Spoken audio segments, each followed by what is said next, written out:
सत श्री अकाल जी। हेलो, अस्सलाम वालेकुम। किवें हो सारे?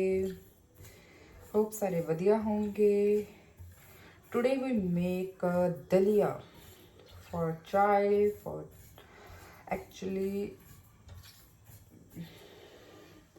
ये बच्चों वास्ते दलिया बहुत वधिया है। सो मेरे अकॉर्डिंग तो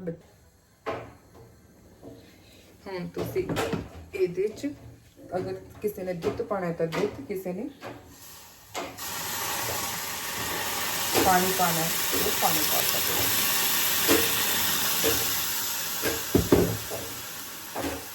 एंड देन ਇਹਦੇ ਚ चीनी अपने अकॉर्डिंग देखो तुसी कितनी पा सकते हो। मेरे अकॉर्डिंग तो एनी दलिया इज रेडी।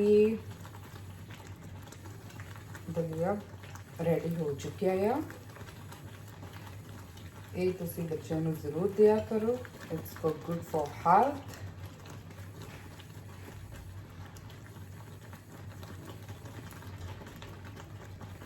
कई बार एवं होंगे है ना कि बच्चे मोस्टली मैं देखिए कि बच्चे खाना घट खाते हैं। रोटी